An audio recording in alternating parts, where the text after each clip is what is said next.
In this lecture, we are going to cover waterfall methodology. ఇక్కడ మనం already ఎస్డిఎల్సిని previous లెక్చర్లో నేర్చుకున్నామండి. So అది fundamental procedure అండి. సో అది సాఫ్ట్వేర్ డెవలప్మెంట్కి ఒక ఫండమెంటల్ ప్రొసీజర్. బట్ ఇక్కడ సేమ్ అవే ఫేజెస్ తోని కొన్ని మోడల్స్ ఉంటాయండి, మెథడాలజీస్. సో ఇది ఒక waterfall methodology and traditional methodology. అవునండి, వాటర్ఫాల్ మెథడాలజీ అనేది ఒక ట్రెడిషనల్ ప్రాజెక్ట్ మేనేజ్మెంట్ మెథడాలజీ. ఏదైతే ఎస్డిఎల్సిలో మనకి ఫేజెస్ ఎలా అయితే ఉన్నాయో ఇక్కడ కూడా అలాగనే ఫేజెస్ ఉంటాయండి. దాంట్లో ఎలాంటి డిఫరెన్స్ ఉండదు. బట్ ఇక్కడ డిఫరెన్స్ ఏంటయా అంటే వాటర్ ఫాల్ మెథడాలజీలో లీనియర్ అండ్ సీక్వెన్షియల్ ప్రొసీజర్ అనేది ఉంటుందండి. అప్రోచ్ అనేది ఎలా ఉంటుంది అంటే లీనియర్ అండ్ సీక్వెన్షియల్. అంటే ఇక్కడ మనకి ఏవైతే ఫేజెస్ ఉన్నాయో, మనకు రిక్వైర్మెంట్స్ కావచ్చు, ప్లాన్, డిజైన్, అనాలిసిస్, అక్కడైతే మనం ఎస్డిఎల్సీలో ఏదైతే డిస్కస్ చేసుకున్నామో ఖచ్చితంగా ఒక ఫేజ్ అయిపోయిన తర్వాత మాత్రమే ఇంకో ఫేజ్ని బిగిన్ చేయాలి. అలా కాదని there is no chance to jump from phase 1 to phase 5, phase 2 to phase 4. A ఫేజ్ని skip చేయడానికి పాసిబిలిటీ అనేది ఉండదండి. ఖచ్చితంగా సీక్వెన్షియల్గా మనం ప్రొసీజర్ని స్టార్ట్ చేయాలి. అది కూడా ప్రీవియస్ అండ్ ఫస్ట్ ఫేజ్ సక్సెస్ఫుల్గా ఫినిష్ అయిన తర్వాతనే సెకండ్ ఫేజ్ స్టార్ట్ చేయాలి. సెకండ్ ఫేజ్ సక్సెస్ఫుల్గా ఫినిష్ అయితేనే థర్డ్. ఇఫ్ ఇన్ కేస్ ఏదైనా ఫేజ్ ఫెయిల్యూర్ అయితే మళ్ళీ రెక్టిఫై చేయడమా లేదా మళ్ళీ ఫస్ట్ నుంచి బిగిన్ చేయడమా అనేది కంపల్సరీ ఉంటుందండి. ఇక్కడ there is no shortcut. Definite గా phase 1 to phase n ఎప్పుడైతే లాస్ట్ స్టేజ్ వరకు ఆర్డర్ గా వెళ్లాల్సిందే ఏదైనా సాఫ్ట్వేర్ ని క్రియేట్ చేయాలంటే. ఇక్కడ మనకు ఏమేం ఫేజెస్ ఉంటాయండి? Requirement gathering and design phase, implementation. ఈ ఫేజెస్ అనేవి ఎన్నైనా ఉండొచ్చు అండి. Test, deployment and maintenance. So ఇవన్నీ మనం ఫేజెస్ అనుకుంటే 1, 2, 3, 4, 5, 6 అంటే ఈ ఫేజ్ నుంచి వెళ్ళి ఫస్ట్ ఫేజ్ నుంచి సెకండ్ ఫేజ్కి వెళ్ళాలంటే డెఫినెట్గా ఇది సక్సెస్ కావాలి. సెకండ్ సక్సెస్ అయిన తర్వాతనే థర్డ్కి వెళ్తాం, థర్డ్ సక్సెస్ అయిన తర్వాతనే ఫోర్త్ వెళ్తాం. ఇలాగా ఆర్డర్గా వెళ్ళాలి. ఇది సీక్వెన్షియల్ అప్రోచ్ అండి. రైట్. సో ఎక్కడైనా మళ్ళీ సేమ్ అదే డెవలప్మెంట్ టీమ్, అదే స్టాక్ హోల్డర్స్ ఇద్దరు కలిసి ఏం చేస్తారంటే సర్వే కండక్ట్ చేసుకుంటారు. సర్వే ద్వారా రిక్వైర్మెంట్స్ ఏందో అనలైజ్ చేస్తారు. ప్రాజెక్ట్ యొక్క ఫీచర్స్ ఏంది సో ఖచ్చితంగా తెలుసుకుంటారండి ఇక్కడ. అవునా, యూజర్ రిజిస్ట్రేషన్ ఎలా ఉండాలి, పేమెంట్ గేట్వేస్ ఎలా ఫాలో కావాలి, integration and orders management system గురించి క్లియర్గా అనాలిసిస్ చేస్తారు. ఇక్కడ I'm not going to in depth. అంటే ఆల్రెడీ మనం ఎస్డిఎల్సీలో ఇదంతా మాట్లాడుకున్నాం. ప్లానింగ్ ఫేజ్ అండి, నథింగ్ బట్ ప్లానింగ్. ఇది ఎస్డిఎల్సీలో ప్లానింగ్ అంటాం. ఇక్కడ రిక్వైర్మెంట్ గ్యాదరింగ్ ఎవరెవరు చేస్తారు? Development team and stake holder ఇద్దరు కలిసి వాళ్ళు ఒక సర్వే కండక్ట్ చేసుకుంటారా, వాళ్ళ ప్లాన్ ఏంది, వాళ్ళ ఎస్టిమేషన్ ఏంది, వాళ్ళ టైం లైన్ ఏంది, ఇవన్నీ కూడా ఇక్కడ ఉంటుందండి. నెక్స్ట్ వన్, డిజైనింగ్ ఫేజ్లో ఏం చేస్తారండి? ఏవైతే రిక్వైర్మెంట్స్ ఉన్నాయో ఆ రిక్వైర్మెంట్స్ ఆధారంగా వీళ్ళు ఏం చేస్తారు? ఒక డాక్యుమెంట్ని ప్రిపేర్ చేస్తారు. ఆ డాక్యుమెంట్లో ఏముంటుందండి? ఆర్కిటెక్చర్ ఉంటుంది, యూజర్ ఇంటర్ఫేస్ ఉంటుంది, డేటాబేస్ స్కీమా గురించి క్లియర్గా రాస్తారండి. అండ్ డిజైన్ అయిపోయిన తర్వాతనే ఇక్కడ కోడ్ ఇంప్లిమెంట్ చేస్తారండి. కోడ్ ఎవరు రాస్తారండి? డెవలపర్ రాస్తారు. డెవలపర్ కోడ్ రాస్తాడు. ఇక్కడ మనం మెయిన్గా మాట్లాడుకోవాల్సింది టెస్టర్స్. డెవలపర్ ఇక్కడ వరకు డెవలపర్ అండి. అంటే ఇదంతా డెవలపర్ ఎంటైర్ ఫీచర్స్ రాయడానికి ఒక 3 నెలలు పడుతుందండి. ఈ 3 months ఫినిష్ అయిన తర్వాత టెస్టర్కి వస్తాడు. ఈ టెస్టర్ ఏం చేస్తాడు? వన్స్ కోడింగ్ అనేది కంప్లీట్ అయ్యాక టెస్టింగ్ అనేది స్టార్ట్ చేస్తారు. డిజైన్ ఫేజ్లో అనుకున్న విధంగా ఫంక్షనాలిటీస్ వర్క్ అవుతున్నాయా, క్వాలిటీ స్టాండర్డ్స్ ఉన్నాయా అని కంపల్సరీగా చెక్ చేస్తారండి. ఒక ప్రాజెక్ట్లో చాలా కాంపోనెంట్స్ ఉంటాయండి. జస్ట్ యూ అబ్జర్వ్, ఇది ఒక ఈకామర్స్ అనుకుంటే దీంట్లో ఏముంటాయండి? Appliances, mobile, home, electronics and groceries, pharmacy, fashion, చాలా వెరైటీగా ఉంటాయి. మీరు కావాలంటే మీ మొబైల్లో టెస్ట్ చేసుకోండి. రైట్. కాంపోనెంట్స్ అన్నిటిని వీళ్ళు టెస్ట్ చేయాల్సి వస్తుంది. డిపెండ్స్ అనే ప్రాజెక్ట్, డిపెండ్ ఎండ్ యూజర్ అనేవాడు. ఇక్కడ చూడండి మీరు అప్లికేషన్, ఇప్పుడు ఎక్కడికైనా జంప్ కావచ్చు అండి. నేను మొబైల్కి వెళ్ళి ఒక మొబైల్ బుక్ చేసుకోవచ్చు, ఆ తర్వాత ఎలక్ట్రానిక్స్ ఐటమ్కి వెళ్ళి ఒక ప్రోడక్ట్ని బుక్ చేసుకోవచ్చు, ఏదైనా కావచ్చు. ఇక్కడ బిల్ మాత్రం నాకు ఒకటే ఉండాలి. అవునా? అంటే ఒక కాంపోనెంట్ నుంచి వెళ్ళి ఇంకో కాంపోనెంట్కి కమ్యూనికేషన్ అనేది ఇక్కడ అవసరం. అవునా? ఇలాంటి వాటిని కూడా టెస్ట్ చేస్తారండి. దాన్ని ఇంటిగ్రేషన్ టెస్ట్ అంటారండి. అంటే ఇప్పుడు సపోజ్ ఇక్కడ ఉన్న ఒక మొబైల్ అనేది ఒక కాంపోనెంట్గా మనం తీసుకుంటే ఈ కాంపోనెంట్ ఒకటే యూజర్ ఉంటాడండి. మళ్ళీ ఎలక్ట్రానిక్స్ ఇది ఇంకో కాంపోనెంట్ అండి. హోమ్ అండ్ కిచెన్ ఇది ఇంకో కాంపోనెంట్. నేనేం చేస్తానంటే ఒక్కొక్క కాంపోనెంట్ నుంచి డిఫరెంట్గా ఒక ప్రోడక్ట్ని బుక్ చేసుకోవచ్చు. ఇవన్నీ ఎక్కడ ఉండాలి? నాకు కార్ట్లో యాడ్ కావాలి. అవునా? సేమ్ ఒకటే సింగిల్ బిల్గా చేయాల్సి వస్తుందండి. సో వాటన్నిటిని వాడు సింగిల్ లొకేషన్లో వచ్చేటట్టు డెవలపర్ కోడ్ రాయాల్సి వస్తుంది. ఇక్కడ డిఫరెంట్ టైప్ ఆఫ్ టెస్ట్లు ఉంటాయండి. ఫస్ట్ యూనిట్ టెస్ట్ అనుకుందాం అండి. యూనిట్ టెస్ట్ అంటే ఏంది? సింగిల్ కాంపోనెంట్ అండి, ఒకటే కాంపోనెంట్ని టెస్ట్ చేయడం అండి. అదే ఇంటిగ్రేషన్ టెస్ట్ అంటే ఏంటంటే మల్టిపుల్ కాంపోనెంట్స్, ఒక కాంపోనెంట్కి ఇంకో కాంపోనెంట్కి మధ్యలో కమ్యూనికేషన్ ఎలా ఉంది, ఇంటిగ్రేషన్ ఎలా ఉంది అనేది చెక్ చేస్తారండి. తర్వాత system testing and UIT user acceptance test అని చేస్తారండి. So usability issues and bugs ఉన్నాయా ఇవన్నిటిని టెస్టర్ అనేవాడు ఫైండ్ చేస్తారు. Unit test, integration test, UAT, system utilities, right. So ఇవన్నిటిని వాడు చెక్ చేస్తారు. ఆ తర్వాత డిప్లాయ్మెంట్కి వస్తారండి. ఈ డిప్లాయ్మెంట్లో ఏం జరుగుతుంది, టెస్టింగ్ అనేది 100% కంప్లీట్ అయిన తర్వాత ఎంటైర్ కోడ్ని ప్రొడక్షన్ సర్వర్లో డిప్లాయ్ చేస్తారు. అంటే ఎండ్ యూజర్కి అవైలబుల్ అవుతుంది. ఈ ఎండ్ యూజర్ వాడి మొబైల్లో ఒక ప్లే స్టోర్లో అది అవైలబుల్గా ఉంటే వాడి డివైస్లో వాడు ఇన్స్టాల్ చేస్తాడు. ఒకవేళ డిప్లాయ్మెంట్ అనేది క్లౌడ్తో కానీ డెడికేటెడ్ సర్వర్స్ ఉంటాయి అక్కడ ఇక్కడ కానీ వాడు ఇన్స్టాల్ చేస్తాడు అండి. మెయింటెనెన్స్ అంటే నథింగ్ బట్ మానిటర్. ఒకసారి ప్రోడక్ట్ అనేది ఎండ్ యూజర్కి రిసీవ్ అయిన తర్వాత వీ షుడ్ మెయింటైన్. సో మనం మానిటర్ చేస్తామండి. మానిటర్ చేసి ఏం చేస్తాం, సో ఇక్కడ పర్ఫార్మెన్స్ ఇష్యూస్ కానీ సర్వర్ హెల్త్ ఎలా ఉంది, ఎండ్ యూజర్ యూజ్ చేస్తున్నాడు, అప్లికేషన్ హెల్త్ ఎలా ఉంది, అప్లికేషన్ అవైలబిలిటీ ఎలా ఉంది, నెక్స్ట్ పర్ఫార్మెన్స్ ఎలా ఉంది, రెస్పాన్స్, వీటన్నిటిని మనం చెక్ చేసుకోండి. ఏదైనా అప్డేట్స్ ఏమైనా రిక్వైర్మెంట్స్ ఉన్నాయా, మాడిఫికేషన్స్ ఏమైనా చేయాలా, వీటన్నిటికి సంబంధించిన ఫీడ్బ్యాక్ అనేది డెవలపర్కి వెళ్తుంది. ఇక్కడ ఏదైనా ఒక ఫీడ్బ్యాక్ని యాడ్ చేయాలనుకుంటున్నాం, ఫీడ్బ్యాక్ కావచ్చు లేదా ఫీచర్ని యాడ్ చేయాలనుకుంటున్నాం. ఫీడ్బ్యాక్ ఇచ్చిన తర్వాత ఒక ఫీచర్ని యాడ్ చేద్దాం. ఇక్కడ ఏమవుతుంది, బగ్ వచ్చింది అనుకుందాం, ఎర్రర్ వచ్చిందని, ఖచ్చితంగా it will start from planning. మళ్ళీ ప్లాన్ నుంచి దాన్ని డిజైన్ చేసుకొని మళ్ళీ ఎలా ఇంప్లిమెంట్ చేసుకొని మళ్ళీ టెస్ట్ చేసుకొని డిప్లాయ్ చేసి, ఇది ఒక ప్రొసీజర్ అనేది long time. The software development cycle అనేది చాలా డిఫికల్ట్ ఉంటుందండి. ఒకవేళ ఇక్కడ ఇంకో మెయిన్ ప్రాబ్లం ఉందండి, ఒక ప్రాబ్లం చెప్తాను. January 1st నా ప్రాజెక్ట్ని నేను ప్లాన్ చేస్తానండి. ఇది రిలీజ్ ఎప్పుడు ఉందంటే నాకు April 30 రిలీజ్ ఉందండి. అప్రాక్సిమేట్గా 4 months ఉందండి. ఈ 4 months గ్యాప్లో ఖచ్చితంగా రిలీజ్ చేయాలి. ఈ 4 monthsలో మార్కెట్లో వేరే వాడు సేమ్ ప్రోడక్ట్ని లాంచ్ చేస్తే లేదు. నేను ఒక ప్రాజెక్ట్ని బిగిన్ చేశాను. నేను కొన్ని ఫీచర్స్ అనుకున్నాను, అది ఇక్కడికి వచ్చేసరికి వచ్చింది. బట్ సేమ్ టైం నాకు ఎవడైతే ఆపోనెంట్ కాంపిటీటర్ ఎవడవుతున్నాడో వాడు ఇంకో కొత్త ఫీచర్స్ యాడ్ చేశాడు. బట్ నీకు ఇక్కడ ఏమైందంటే March 15th నీకు తెలిసింది వాడు ఏం ఫీచర్స్ యాడ్ చేసి తెలిసింది. You want to implement that features. March 15th నీకు తెలిసింది, అగైన్ యూ కమ్ బ్యాక్, మళ్ళీ నీకు టైం అంతే 4 months పడుతుంది, ఒక 10 days తక్కువ పడుద్దాం. అంటే ఇక్కడ ఇమీడియట్గా ఇంప్లిమెంట్ చేయడానికి లేదు, కోడ్ని చేంజ్ చేయడానికి ఫీచర్ని యాడ్ చేయడానికి పాసిబిలిటీ అనేది తక్కువ ఉంటుంది అండ్ రిస్క్ చాలా ఎక్కువ. ఎందుకు April 30 అవుద్దా తెలియదు.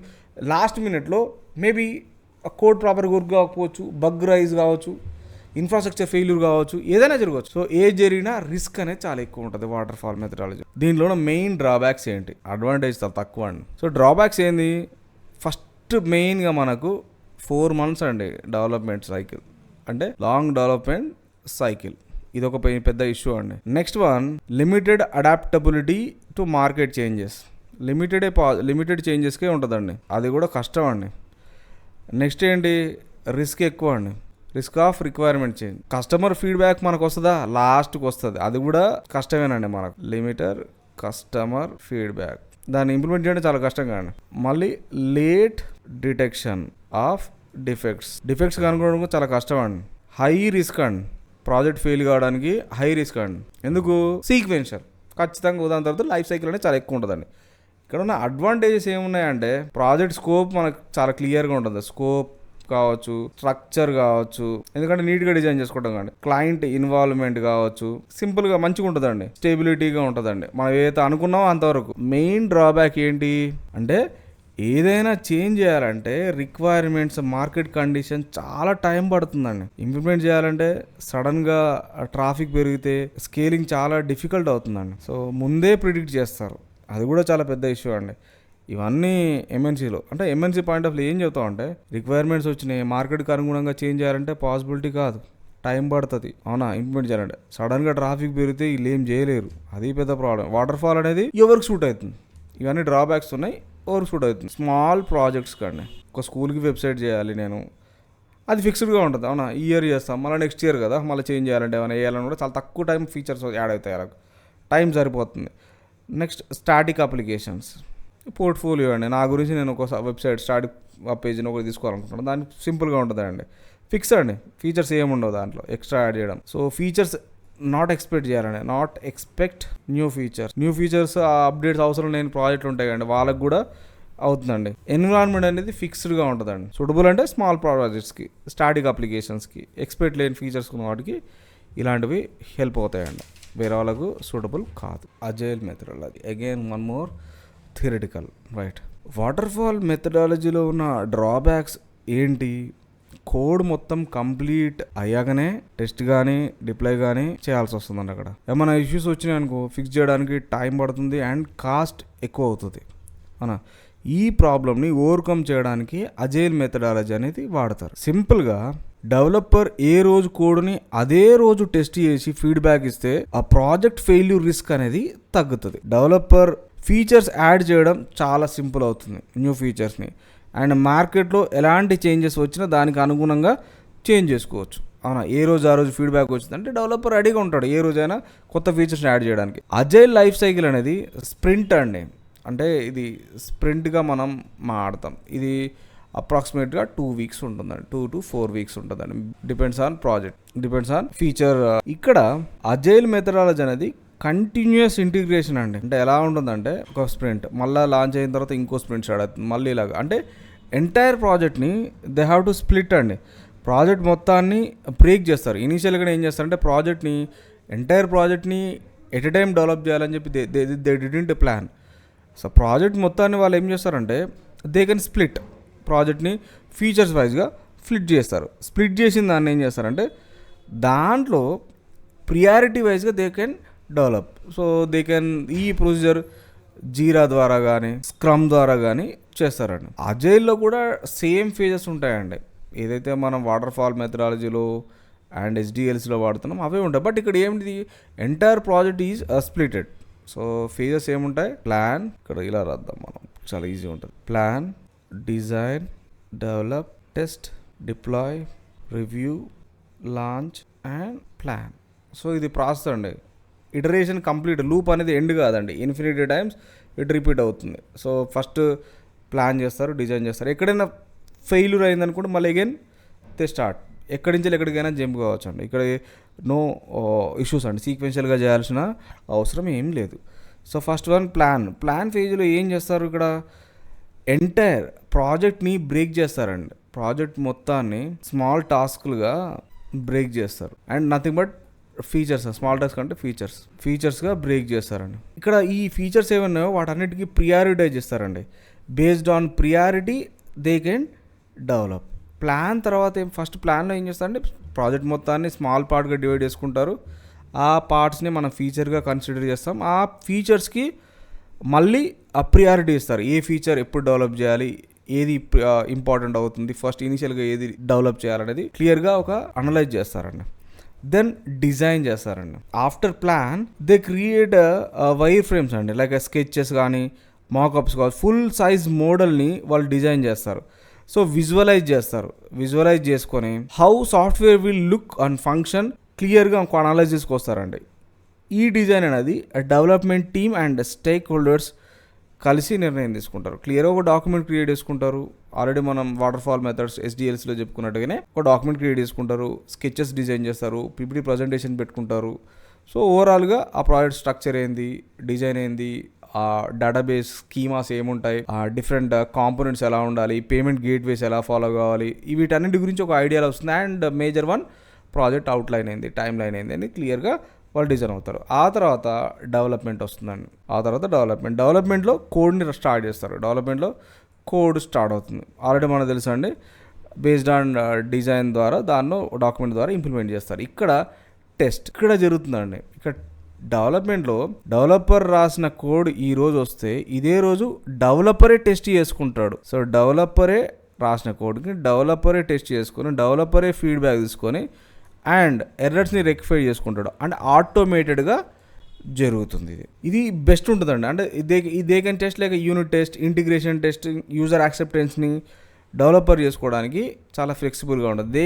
They can only find out the issues in the same day. ఆ తర్వాత deploy. After testing and approved from the tester, software deployed in to production or staging లెవెల్లో. డైరెక్ట్గా ప్రొడక్షన్లో ఎవరు చేయరండి, దానికి సపరేట్ టీమ్ ఉంటుంది. దీన్ని స్టేజింగ్ ఎన్విరాన్మెంట్లో కావచ్చు, ప్రీ ప్రొడక్షన్ కావచ్చు, దాంట్లోకి డిప్లాయ్ చేస్తారండి. వన్స్ డిప్లాయ్ చేసిన తర్వాత ఏదైనా అప్డేట్ కావాలన్నా కంటిన్యూస్గా చేసుకోవచ్చు అండి. ఇప్పుడు నవేడేస్ ఒక్క రోజు నెంబర్ ఆఫ్ టైమ్స్ డిప్లాయ్ అవుతుందండి. ఒక పర్ డే ఫ్రీక్వెంట్గా లైక్ 10 to 20 టైమ్స్ కూడా డిప్లాయ్ అయ్యే ఛాన్సెస్ కూడా ఉంటాయండి. నాట్ 4 months అండి. Same day they can deploy and they can check the performance issues. Then review. ఇక్కడ ఎవరు రివ్యూ చేసుకుంటారంటే సేమ్ అండి, వాళ్ళ ఉన్న ఇంటర్నల్ టీమే వాళ్ళు ఏం చేసుకుంటారు, they can monitor, they can feedback from stake హోల్డర్కి ప్రొడక్ట్ చూపిస్తారు, ఫీడ్బ్యాక్ తీసుకుంటారు, పర్ఫార్మెన్స్ మెట్రిక్స్ ఏంది, ఇన్ఎంటిటీ అండ్ ఏమైనా ఇంప్రూవ్మెంట్ అవసరం ఉన్నాయని క్లియర్గా ఐడియా చేస్తారండి. ఎవరు చేస్తారు ఇక్కడ, stakeholder clients. Then launch. ఇక్కడ సాఫ్ట్వేర్ అనేది పబ్లిక్కి వస్తుంది. సో ఈ ప్రొసీజర్లో ఎవ్రీ 2 weeksకి అప్డేట్ ఇవ్వడానికి స్కోప్ ఉంటుందండి, కొత్త ఫీచర్స్ని ఇవ్వడానికి తెలుస్తుందండి. ఇక్కడ అజైల్ మెథడాలజీలో ఇది పాసిబిలిటీ అవుతుంది. ఇక్కడ నేను ప్లాన్ డిజైన్ గురించి నేను ఇన్ డీటెయిల్డ్ నేనేం చెప్పలేదండి. Why because the previous lectures ఏవైతే SDLC ఉన్నాయో అక్కడ మనం క్లీన్గా మాట్లాడుకున్నాం. ఆ వీడియోని మీరు ప్రాపర్ చూస్తే సరిపోతుందండి. Try to follow SDLC class. So ఇక్కడ మెయిన్గా ఉండే అడ్వాంటేజ్ ఏంటి, అజైల్ మెథడాలజీలో అన్న అడ్వాంటేజ్. సో ఫస్ట్ అండి, షార్ట్ డెవలప్మెంట్ సైకిల్. 2 weeksకి ఒకసారి అప్డేట్ అండి. ఎంత బాగుంటుంది 2 weeksకి ఒకసారి అప్డేట్ అంటే స్టేక్ హోల్డర్స్ చాలా ఫ్లెక్సిబుల్గా ఉంటారండి. న్యూ ఫీచర్స్ని ఈజీగా యాడ్ చేయొచ్చు. హై ఫ్లెక్సిబుల్, ఎప్పటికప్పుడు ఫీచర్స్ని చేంజ్ చేసుకోవచ్చు అండి. స్కేలబిలిటీ చాలా ఎక్కువ ఉంటుందండి. ఫ్రీక్వెంట్గా ఫీడ్బ్యాక్ తీసుకోవచ్చు. ఫ్రీక్వెంట్ ఫీడ్బ్యాక్ వస్తే డెవలపర్ పైన ఎలాంటి ఇంపాక్ట్ ఉండదండి. అవునా. రిస్క్ అనేది చాలా తక్కువ అండి, లోవర్ రిస్క్.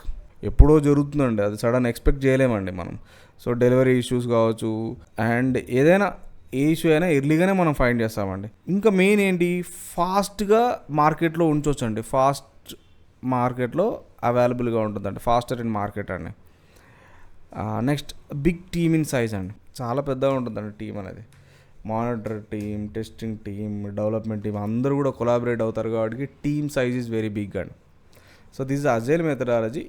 ఈ మెథడాలజీలో ఏవైతే ఉన్నాయో వాటిని ఫాలో అవుతూనే మనం డెవాప్స్ని ఇంప్లిమెంట్ చేస్తామండి. సో ఇది థియరీ ఉంటుందండి. డెవాప్స్ ఇంకా నేనేం స్టార్ట్ చేయలేదని ఫీల్ అవ్వదు. ఇవన్నీ కంపల్సరీగా మీకు ఐడియాలజీ అనేది కంపల్సరీ ఉండాలి. నేను మార్కెట్లో జరిగేదాన్నే మాట్లాడుతున్నాను, డెఫినేషన్ పాయింట్ ఆఫ్ వ్యూలో డిస్కస్ చేయాలని నాకు లేదు. So please you have to think.